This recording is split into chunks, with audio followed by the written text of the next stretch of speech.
बातें करते हम खेतों की और उसके रखवाली की, बाग बगीचा फल फूलों और फसलों की हरियाली की। हम बीजों की बातें करते उत्तम जल संसाधन की, हम तकनीकी बातें करते फसलों के उत्पादन की। हर किसान का सपना सच हो जीवन सुखद बनाने को, गाँव-गाँव के हर आंगन का प्यारा सा ये दर्शन। कृषि दर्शन, कृषि दर्शन, कृषि दर्शन, कृषि दर्शन, कृषि दर्शन, कृषि दर्शन, कृषि दर्शन, कृषि दर्शन। कार्यक्रम कृषि दर्शन देखने वाले ही सभी दर्शकों को नमस्कार, जोहार। जल ही जीवन है, जी हाँ, हम सभी जानते हैं, तो इसे बचाए रखना हमारा काम ही नहीं बल्कि हमारा कर्तव्य भी बनता है। अगर हम बात करें कृषि की, तो आप सभी जानते हैं कि कृषि में बड़े पैमाने पर जल का उपयोग होता है। अगर हम चाहें तो कम खपत करके भी अच्छी खेती कर सकते हैं और उससे मुनाफा भी प्राप्त कर सकते हैं। तो चलिए आज के इस अंक में हम इन्हीं विषयों पर करेंगे चर्चा और आपको देंगे विशेष जानकारी, मगर उससे पहले हम आपको दिखा देते हैं कृषि समाचार। नमस्कार, कृषि समाचार में आपका स्वागत है। मैं हूं अंशु शिखा लकड़ा। आइए देखते हैं आज कृषि समाचार में क्या है खास। अब राज्य के एक किसान को भी अनुदान पर दिया जाएगा कृषि यंत्र। राज्य के किसान 90% अनुदान पर ले सकते हैं सौर ऊर्जा चालित सिंचाई पंप। कच्चू के बेहतर उत्पादन के लिए लगाएं उन्नत प्रभेद बिरसा अरबी 1। अब समाचार विस्तार से। कृषि पशुपालन एवं सहकारिता विभाग ने कृषि यंत्र वितरण योजना में बदलाव किया है। पहले कृषि उपकरण किसान या महिला समूह को दिया जाता था। विभाग ने यह तय किया है कि अब एक किसान भी इस योजना का लाभ ले सकते हैं। किसान को 2 लाख रुपए तक का कृषि उपकरण मिल सकेगा। इस पर किसान को 1,60,000 रुपए का अनुदान मिलेगा। किसान सिर्फ 40,000 रुपए भुगतान कर 2 लाख रुपए का कृषि उपकरण ले सकेंगे। राज्य सरकार ने किसानों को अनुदान पर सौर ऊर्जा चालित मोटर पंप देने की योजना तैयार की है।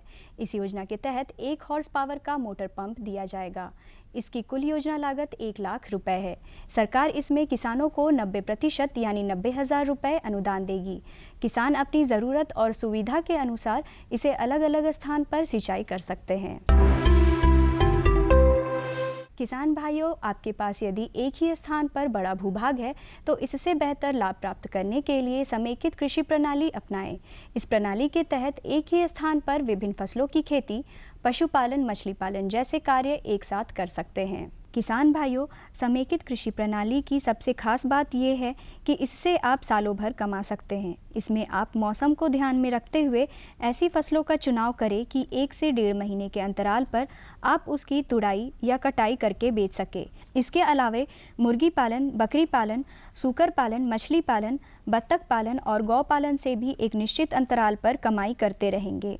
किसान भाइयों, समन्वित कृषि प्रणाली में किसी एक फसल की बात हम नहीं करते, एक साथ हम कृषि फसल की बात करते हैं, पशुपालन की बात करते हैं, वानिकी की बात करते हैं और जल की बात करते हैं।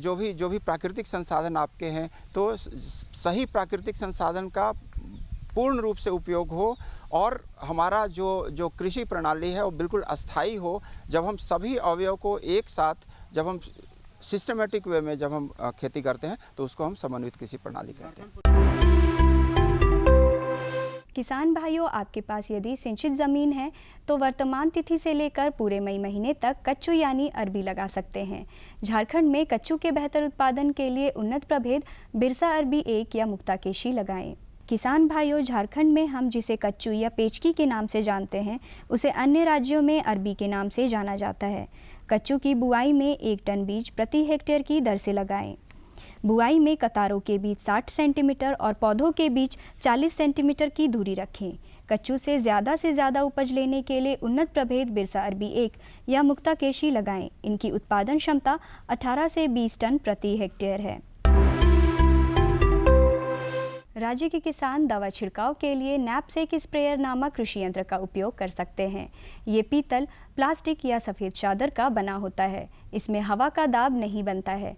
दवा छिड़कने के लिए लगातार पंप लीवर को चलाना पड़ता है। इसकी कार्य क्षमता 0.4 हेक्टेयर प्रतिदिन है।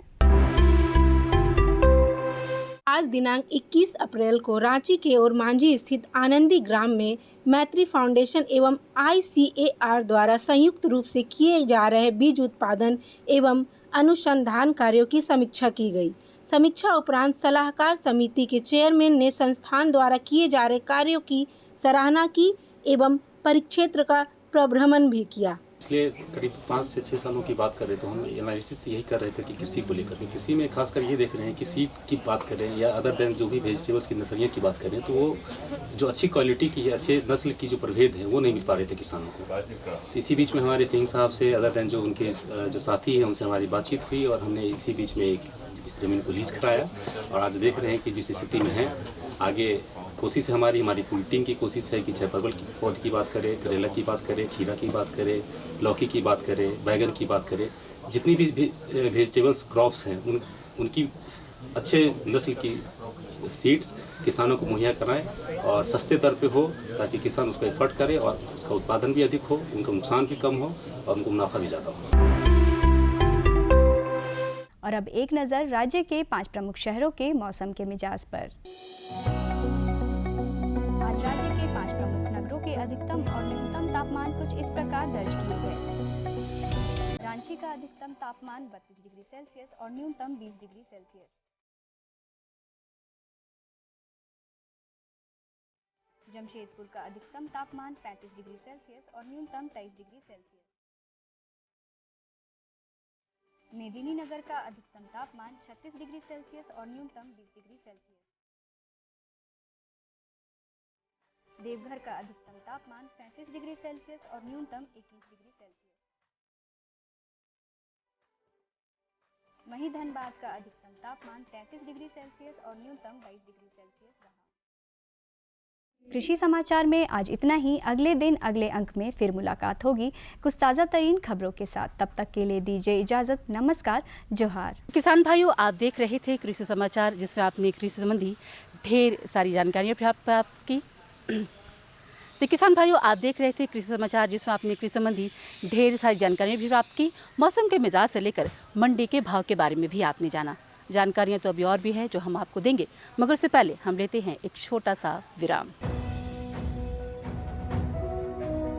भारत सरकार का हर प्रयास किसानों को दे रहा है एक नई आस। देश के किसानों की खुशहाली और उन्हें आत्मनिर्भर बनाने के लिए भारत सरकार समर्पित है। प्रधानमंत्री श्री नरेंद्र मोदी जी के नेतृत्व में कृषि क्षेत्र में किए गए निरंतर प्रयासों के फलस्वरूप देश खाद्यान्न व बागवानी के क्षेत्र में आत्मनिर्भर हो चुका है और देश में दलहन का उत्पादन भी बढ़ा है। इसी तरह भारत सरकार ने खाद्य तेलों के उत्पादन को बढ़ाने के भी अनेक प्रयास किए हैं। इसी क्रम को आगे बढ़ाते हुए माननीय प्रधानमंत्री श्री नरेंद्र मोदी जी के नेतृत्व में भारत सरकार ने दूरदर्शी निर्णय लेते हुए राष्ट्रीय खाद्य तेल मिशन ऑयल पाम की शुरुआत की है। इस मिशन से देश भर के किसानों को बहुत लाभ मिलेगा। कृषि के पूंजी निवेश में वृद्धि होगी, खाद्य तेल आयात पर देश की निर्भरता कम होगी और रोजगार के नए अवसर पैदा होंगे। खाने के तेल में आत्मनिर्भरता के लिए अब राष्ट्रीय खाद्य तेल मिशन ऑयल पाम का संकल्प लिया गया है। इससे किसानों को तो सीधा लाभ होगा ही, गरीब और मध्यम वर्ग के परिवारों को सस्ता और अच्छी क्वालिटी का तेल भी मिलेगा। यही नहीं, ये मिशन बड़े स्तर पर रोजगार का निर्माण करेगा। इस मिशन के अंतर्गत ऑयल पाम का रकबा और पैदावार बढ़ाने पर जोर देने के लिए सरकार ने 11,000 करोड़ रुपए से अधिक की सहायता राशि निर्धारित की है। मिशन के तहत सरकार ने ऑयल पाम की खेती के लिए रोपण आदि की सहायता में बढ़ोतरी करते हुए पहले मिलने वाले 12,000 रुपए प्रति हेक्टेयर को बढ़ाकर 29,000 रुपए प्रति हेक्टेयर तक कर दिया है। ऑयल पाम के पुराने बागों के पुनरुद्धार के लिए 250 रुपए प्रति पौधा के हिसाब से विशेष सहायता दी जा रही है। पौधारोपण सामग्री की कमी दूर करने और बीजों की पैदावार करने वाले बागों को भी सहायता दी जाएगी। इसके तहत 15 हेक्टेयर ऑयल पाम उद्यान के लिए 80 लाख रुपए तक की सहायता राशि दी जाएगी। इसके अलावा नर्सरी विकास के लिए 40 लाख रुपए तक तय किए गए हैं। पूर्वोत्तर और अंडमान राज्यों के लिए विशेष सहायता का भी प्रावधान है। ऑयल पाम के किसान ताजे फलों के गुच्छे यानी FFB का उत्पादन करते हैं, जिनकी वर्तमान में कीमतें अंतर्राष्ट्रीय मूल्यों में उतार चढ़ाव के आधार पर तय होती हैं। पहली बार केंद्र सरकार ताजे फलों के गुच्छे की कीमत के लिए किसानों को आश्वासन दे रही है। ये व्यवहार्यता मूल्य यानी VP कहलाएगा, यानी किसानों को कोई घाटा नहीं होने दिया जाएगा। व्यवहार्यता मूल्य VP तय करने की शुरुआत 1 नवंबर से होगी और अगले वर्ष 31 अक्टूबर तक जारी रहेगी। इसे ऑयल पाम वर्ष कहा जाएगा। इस योजना के तहत वर्ष 2025-26 तक ऑयल पाम का रकबा 6.5 लाख हेक्टेयर सृजित करने और कच्चे ऑयल पाम की पैदावार वर्ष 2025-26 तक 11.20 लाख टन पहुंचाने का लक्ष्य निर्धारित किया गया है। सरकार के इस महत्वपूर्ण निर्णय से देश में ऑयल पाम की खेती करने वाले किसानों में विश्वास पैदा होगा और वे खेती का रकबा बढ़ाएंगे। इस तरह पाम ऑयल का उत्पादन भी बढ़ेगा, जिससे किसानों की आय बढ़ेगी और ग्रामीण अर्थव्यवस्था भी सुदृढ़ होगी। जैसा कि हम सभी देख रहे हैं कि गर्मी का मौसम आ चुका है और ऐसे में जल स्तर काफ़ी नीचे चला जाता है।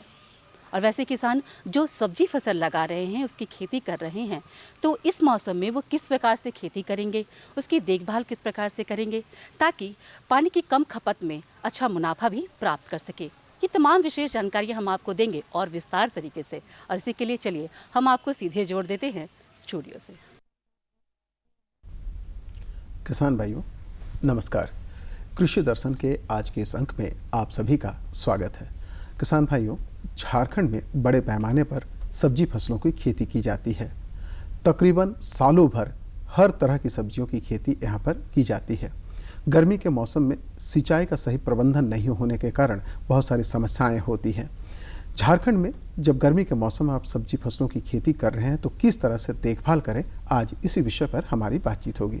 इस विषय पर बातचीत करने के लिए हमारे साथ स्टूडियो में मौजूद हैं डॉक्टर राजेश कुमार।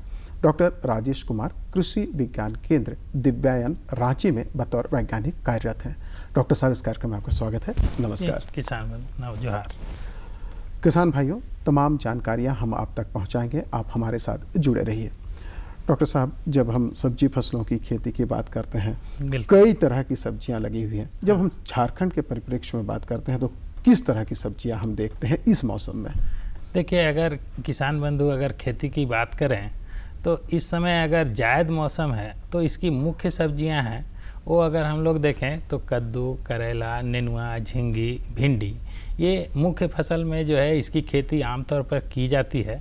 लेकिन अगर इसके साथ साथ चूँकि झारखंड में क्या है कि बेमौसमी सब्जियों की खेती होती है, तो यहाँ पर अगर किसान बंधु देखें तो फूल गोभी, बंधा गोभी, टमाटर, बैगन, मिर्च और अभी वर्तमान में क्या हुआ कि यहाँ पर जो है तारबूज और खरबूज की भी खेती जो है बड़े पैमाने पर की जा रही है। तो ये कुल मिलाकर के देखें तो यहाँ सब्जियों की खेती मोर और लेस जो है सालों भर यहाँ पर जो है इसी तरह की सब्जियों की खेती किसान बंधु करते रहते हैं। बिल्कुल। अगर गर्मी की बात करें तो आम तौर पर देखते हैं अभी मार्च के महीने के बाद से ही, अप्रैल का महीना अभी मध्य अप्रैल भी पार हो गया है, काफ़ी गर्मी है, मई जून की तरह की गर्मी है। इस समय सिंचाई बहुत मायने रखता है, सिंचाई का प्रबंधन सही तरह से नहीं हो पाता है, जिससे सब्जी फसलों को बहुत हानि होती है। डॉक्टर साहब, हम आपसे ये जानना चाहेंगे कि सिंचाई का प्रबंधन किस तरह से करें हमारे किसान भाई, ताकि उनको सब्जी फसल में ज़्यादा से ज़्यादा लाभ मिल सके। देखिए, सिंचाई की बात करते हैं तो इस समय चूँकि गर्मी भी ज़्यादा है, पानी की उपलब्धता भी उनके पास कम रहती है। अगर वो अपने पानी को देखते हुए अगर खेती का प्रबंधन किए हैं तो वो सिंचाई दे देते हैं। लेकिन बेसिकली क्या होता है कि यहाँ पर किसान बंधु फ्लड सिंचाई करते हैं, उसको जो है पूरे पानी को खेत में बिखेर देते हैं, जिसमें पानी की अनवांटेड जो है बर्बादी हो जाती है। मैं किसान बंधु को ये कहूँगा कि अपने पानी के अनुसार से वो पानी को जो है टपक सिंचाई की विधि से अगर किसान बंधु अगर खेत में देते हैं तो उनको कम पानी में जो है बेहतर प्रबंधन करके अच्छी उत्पादन ले सकते हैं। इसके साथ साथ अगर मान लीजिए किसान बंधु अगर चाहें तो वो अपनी फसलों को जो है गहरी जो है वो नाली के एक बना लें और उसमें अगर पानी दें और उसके अंदर रूट इनिशिएशन जहाँ से होता है वहाँ पर पेनिट्रेशन करेगा, पानी जो है वहाँ पर सरफेस में जाएगा तो वो फसल ले पाएगा। एक विधि तो ये है। और दूसरा जो है सबसे महत्वपूर्ण है वो है मल्चिंग, जिसको पलवार बोलते हैं।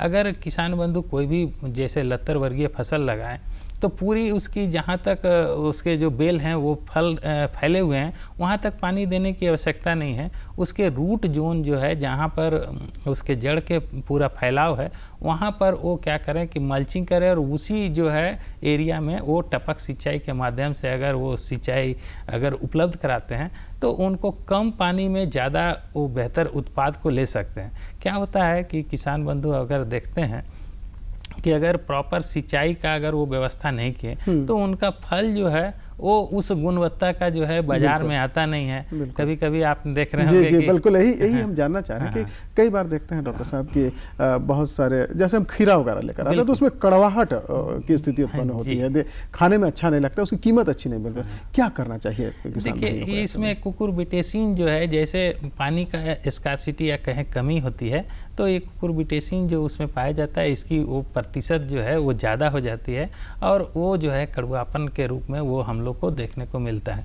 तो किसान बंधु जो है ये चीज़ करें कि जब भी अगर मान लीजिए कि उनके पास जो भी सिंचाई है उस सिंचाई को जो है वो शाम के समय करें। ये बहुत महत्वपूर्ण है कि सिंचाई अगर सुबह में करते हैं उस समय प्रकाश जो है बहुत तीव्रता में रहता है तो वो क्या होता है कि पानी तुरंत एवोपरेट हो जाता है और फसल को उतना ग्रोथ नहीं हो पाता है जितना उसको होना चाहिए। तो इसीलिए जो है हम उनको किसान बंधु कहें कि शाम के समय 4 बजे के बाद अगर उनको पानी दिया जाए तो उसमें उनको बेहतर जो है वो बढ़वार होता है और कम पानी में वो अपनी फसल का प्रबंधन कर सकते हैं। और पानी उनका जो है वो मतलब जितना क्षेत्रफल में उनको चाहिए तो वो उसके अकॉर्डिंग टू अगर ज़रूरत हो तो वो टपक सिंचाई का या थोड़ा जो है किसी को मान लीजिए कि उनके पास कोई उस ढंग का साधन है बकेट के द्वारा या और अन्य साधन से वो पाइप के द्वारा वो सिर्फ जो है पिन पॉइंटेड जहाँ ज़रूरत है वहीं पे वो पानी उपलब्ध कराएं जिससे कम पानी में वो अपना प्रबंधन कर सकते हैं। बिल्कुल। बहुत सारे ऐसे किसान भाई हैं जो फसल लगाते हैं और उनको ये उम्मीद होती है डॉक्टर साहब कि बहुत अच्छी फसल होगी लेकिन फल फूल कई बार सही ढंग से नहीं लग पाता है। ऐसे मौसम में क्या करना चाहिए किसान भाइयों को? देखिए लतर वर्गीय जो फसल होते हैं इसमें किसान बंधु को ये देखना होगा कि शुरुआत में जो बेल है उसमें जो है उनके मतलब नर फूल ज़्यादा आते हैं और बाद में जो है वो मादा फूल आते हैं। तो नर मादा जो है जब तक मान लीजिए कि मादा फल तो आए हैं लेकिन अगर उसमें परागण की क्रिया जो है अगर प्रॉपर नहीं हुई तो वो फल जो है वो ड्रॉप हो जाता है, गिर जाता है और जितने मादा फल जो है लेकर के फूल आते हैं वो सब फल नहीं पकड़ेगा। एक लतर है, अगर लतर में देखें बेल में जो है औसतन 4, 5, 6 तक जो है फल पकड़ते हैं लेकिन किसान बंधु सोचते हैं कि हमारा जितना जो है फल मादा आया वो सब पकड़े, लेकिन पॉलिनेशन भी नहीं होता है। चूँकि मधुमक्खियाँ जो है उसमें पॉलिनेशन 80 से 85% करती है तो मधुमक्खियाँ भी वहाँ पर उतनी होनी चाहिए जिससे परागण की प्रक्रिया हो। और किसान बंधु को जो है ये भी देखना है कि लतर जो वर्गीय हम लोग फसल लगाते हैं इसमें उनको स्टेकिंग करना चाहिए। स्टेकिंग अगर करें, अगर मान लीजिए जब तक उसको स्टेकिंग नहीं करेंगे तो फल जो है वो आड़ा तिरछा छोटा और जो है टेढ़ा टाइप का जो है फल मिलता है जिसकी गुणवत्ता बहुत निम्न क्वालिटी की होती है और बाज़ार में उस फसल का जो है मांग भी कम रहता है। तो इसलिए सहारा देना चाहिए। बिल्कुल, अगर किसान बंधु अगर सहारा दें और उसको उचित समय में अगर हार्वेस्ट करें, मान लीजिए कि जो तुड़ाई है अगर किसान बंधु जब सहारा देते हैं तो उनका फल जो है वो यूनिफॉर्म साइज में आता है और बाज़ार में उसका मांग भी उसी ढंग से रहता है। तो किसान बंधु को हम ये सलाह देंगे कि जब भी मान लीजिए कि खेती करें तो खेती करने के बाद जो है उनको सहारा देना अति आवश्यक है और सहारा देने के बाद उसको आइडियल समय में तुड़ाई करना चाहिए। बिल्कुल, ये भी हम डॉक्टर साहब एक मन में प्रश्न है कि तुड़ाई की बात हम करते हैं, कब तुड़ाई करना, क्योंकि अक्सर हम देखते हैं कि किसान भाई छोड़ देते हैं खेतों में कि वो आकार में बड़ा हो और उसकी कीमत अच्छी मिले, इससे गुणवत्ता बहुत प्रभावित होती है। बिल्कुल बिल्कुल। देखिए क्या होता है, किसान भाई ये सोचते हैं कि सब्जी जो है अगर मान लीजिए उनका छोड़ देने से वेट बढ़ेगा और वेट बढ़ेगा तो हमको ज़्यादा मूल्य मिलेगा, लेकिन उनका ये जो है मानना गलत है। क्योंकि जो है जब आप उसको मतलब कच्चे अवस्था में या कहें कि जो छोटे अवस्था में तोड़ेंगे तो नंबर ऑफ फ्रूट्स बढ़ जाते हैं और उसकी क्वालिटी अच्छा मिलता है, और जब आप उसको छोड़ देंगे तो वो फल बड़ा होगा और उसकी गुणवत्ता खराब हो जाएगी और उसकी बाज़ार में वैल्यू भी, मूल्य भी कम मिलेगा। तो ये दोनों पक्ष है। किसान बंधु को अगर जितना जल्दी अगर उस फ्रूट को हार्वेस्ट करेंगे, तुड़ाई करेंगे, तो नंबर ऑफ फ्रूट्स जो है उनको ज़्यादा मिलेंगे। तो ये किसान बंधु को समझना चाहिए। अगर कभी कभी ऐसा देखा जाता है कि मान लीजिए कि जिस समय फूल आए, अगर उस समय जो है 2 वजह से उनका फूल भी ड्रॉप होता है। ड्रॉप यानी उसका जो है गिर जाता है, प्रॉपर पकड़ता नहीं है। तो एक हम लोग देखते हैं कि उसमें जिंक की डिफिशियंसी होती है। तो जिंक का अगर मान लीजिए कि कमी है, तो वैसे समय में जो है ड्रिप इरिगेशन है, टपक सिंचाई है, तो उसके माध्यम से किसान बंधु 1 से 2 बार अगर उनको जिंक चला देते हैं, या अगर मान लीजिए कि उनको अगर वो व्यवस्था जो है नहीं मिली, तो वो जो है सिंपल पौधे में स्प्रे भी कर सकते हैं। तो स्प्रे के माध्यम से पर्णीय छिड़काव अगर कर देते हैं, तो उससे भी उसको किसान बंधु को जिंक मिल जाता है। कभी कभी जो फल गिरने की जो समस्या होती है, इसमें देखते हैं कि पौधा का जो मतलब हार्मोनल ग्रोथ है वो इम्बैलेंस हो जाता है, प्रॉपर नहीं रहता है। तो उसके लिए हम लोग ये भी सजेस्ट करते हैं कि प्लानोफिक्स नाम का एक जो है वो दवा है, उसका जो है 4 लीटर पानी में 1 ml को घोल बना करके अगर उसकी एक बार स्प्रे हो जाए, तो नंबर ऑफ फ्रूट्स किसानों को ज़्यादा मिलेंगे और वो ज़्यादा ड्रॉप का समस्या नहीं आएंगे। तो किसान बंधु को जब भी खेती करें सब्जी की, तो वो उनको देखते रहना है कि पॉलिनेशन के वजह से उनका फल गिर रहा है, या न्यूट्रिएंट की वजह से उनका जो है फल गिर रहा है, या पौधे का और कोई जो है डिसऑर्डर है, तो ये उसके अकॉर्डिंग टू उनको प्रबंधन करनी होगी। बिल्कुल। और जब अच्छा मूल्य लेना है तो ग्रेडिंग भी बहुत जरूरी है। और एक इससे साथ और एक जुड़ा सवाल है कि गर्मी का मौसम है, जब फल की तुड़ाई करते हैं लोग, वो खराब बहुत जल्दी होता है, तो ऐसे में क्या सुझाव देना चाहेंगे हमारे किसान भाइयों को आप? देखिए, मतलब बहुत अच्छा प्रश्न है, क्योंकि देखिए किसान बंधु जो है फल की खेती तो करते हैं। मान लीजिए कि वो लतर वर्गीय खेती हुआ, और जब उस समय तुड़ाई करते हैं, तो तुड़ाई करने का इसका जो है साधारण नियम है कि जब भी मान लीजिए कि हमको फसल को तोड़ना है, तो शाम को हम पहले सिंचाई कर दें। अगर सिंचाई करने के बाद अगर फसल को हम लोग तुड़ाई करते हैं, तो लंबे समय तक वो फ्रेश बना हुआ रहता है। अगर उसको जो है जिस समय हम लोग सुबह में अगर सिंचाई करके नहीं तोड़ेंगे, तो वो फल जल्दी से मुरझा जाता है। तो ये भी चीज़ है कि उसमें जो टाइटनेस है या वो उसका जो गुणवत्ता है वो भी प्रभावित हो रहा है। तो वो बाज़ार में उसका जो दाम मिलना चाहिए, मूल्य मिलना चाहिए, नहीं मिल रहा है। तो हमको देखना होगा कि बाज़ार में मांग कैसा है, और मांग के अनुसार से हमको 3 तरह के जो है उसको ग्रेडिंग करना होगा। बड़ा वाला साइज़ को अलग रखना है, मध्य आकार का अलग रखना है, छोटे साइज़ को अलग रखना है। अगर हो सके तो प्रत्येक जो है वो सीधा होना चाहिए, साफ़ होना चाहिए। बहुत लोग किसान बंधु है कि जो है वो फसल तोड़े, उसमें नीचे मिट्टी लगा हुआ है, या अन्य जो है उसमें खरपतवार लगा हुआ है, या उसका पत्ते लगे हुए हैं, वैसे सब्जी को बाज़ार में ले जाते हैं। तो उसका अपीयरेंस ठीक नहीं है, वो देखने में अच्छा नहीं लगता है। तो अच्छा चीज़ होते हुए भी उसको उसकी सही कीमत नहीं मिल पाती, कीमत नहीं मिल पाती। हाँ, बिल्कुल बिल्कुल। तो किसान बंधु को चाहिए कि उनको अच्छे से साफ़ कर लेना चाहिए, धुल लेना चाहिए, और प्रॉपर जो है उसको सजा करके और एक शेप में, एक साइज में अगर वो बाज़ार में ले जाएंगे, तो उसका उसी मूल्य का 1 से 2 रुपया उनको बेहतर तुरंत उनको प्राप्त हो जाएगा। तो ये सिर्फ प्रबंधन की बात है। अगर किसान बंधु चाहें तो अपने उत्पाद को वो सही समय पे हार्वेस्ट करके, ग्रेडिंग करके अगर बाज़ार तक ले जाते हैं, तो विपणन जो बाज़ार है उनका उसमें कई गुना उनको लाभ मिल जाता है, और मूल्य का भी जो है अच्छा प्राप्त होता है। बिल्कुल। तो डॉक्टर साहब, इसी से एक और प्रश्न निकल कर आता है। जब कीमत की बात आती है, तो अक्सर हम देखते हैं कि कीट वगैरह लग जाने से भी कीमत नहीं मिल पाती, और जो किसान भाई लगाएं उनको आर्थिक रूप से बहुत नुकसान झेलना पड़ता है। इस वक्त जो गर्मी की फसलें हैं, उसमें किस तरह के कीट और व्याधि लग सकते हैं? देखिए, कीट और व्याधि की बात करें तो जब भी जो है हम कोई फसल लगाते हैं, तो उसमें तमाम तरह के कीटों का आक्रमण हो सकता है। तो इसको किसान बंधु को समझना होगा। कोई काटने वाले कीट होते हैं, कोई चबाने वाले होते हैं, कोई चाटने वाले होते हैं, कोई चूसने वाले होते हैं। तो ये तमाम तरह के कीटों का आक्रमण जो है जैसे ही फसल लगेगा, वो वहाँ पर जो है स्वतः चला आता है, और आने के बाद जो है वो फसल में वो कभी पत्ती को खाएगा, फल को खुरुचेगा, या फल में छेद कर देगा।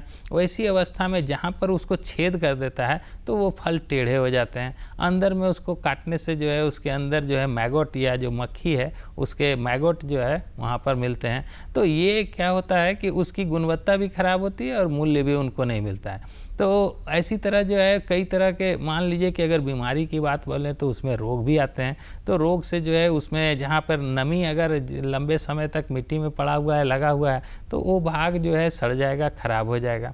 तो वहाँ पर जो है फंगस और जिसको फफूंद बोलते हैं या जीवाणु, उससे जो है उनका जो है इन्फेक्शन हो जाता है और उसके बाद वो एरिया जो है उनका सब्जी खराब होने लगता है। तो ये भी उनको जो है ध्यान देना होगा कि कीट और व्याधि को अगर उनको बचाना है तो हम लोग जो है कुछ, चूँकि क्या होता है कि सब्जी जो है एक ऐसी फसल है जिसको हम लोग डायरेक्ट कंज्यूम करते हैं। तो मैं किसान बंधु को जो है इसमें ये सलाह दूंगा, चूँकि इसमें हमने अभी जिक्र किया था कि इसमें पॉलिनेशन भी होता है, तो मधुमक्खियों का भी उतना ही बड़ा योगदान है।